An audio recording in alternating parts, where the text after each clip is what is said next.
already 1:50 here. Wala pong pasok dito ngayon. Sa ngayon, ito po yung mga nagawa ko sa classroom.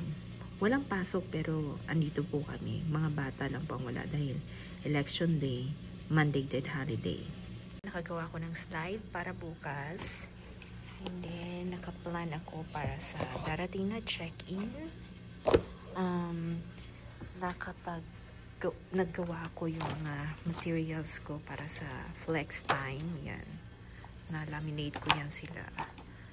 Ito yung mga nagamit na. So, na-laminate ko na yan. Na-arrange ko yung mga gamit dito kasi binakbak dito. May sira kasi. Then, na-sharpen ko yung mga pencil na mga naka-sharpen na yan. Na-arrange ko yan dyan. Na-arrange ko yung mga dito. So, dito ko ilalagay yung mga for printings. Yan. And dito naman yung para for checking.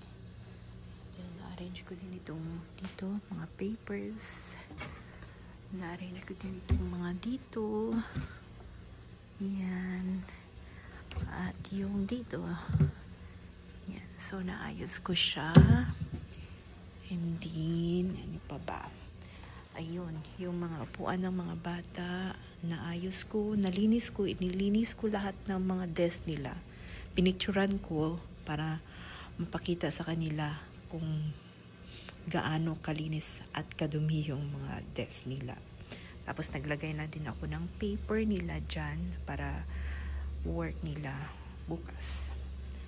Then, naayos ko yung mga books dyan. Nakagawa ko ng aking Christmas tree. Yan, nagla-light na siya. Naayos ko yung aking table dito.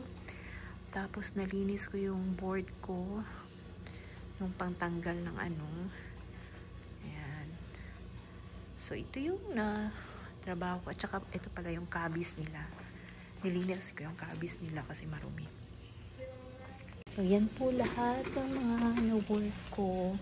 Ngayon ay nag-iisa pa ako ng mga gagawin ko. Ano yung mga ipiprint ko sa bahay. Mga ipiprint ko sa bahay. Then, ano yung mga kailangan artifacts na gagawin ko.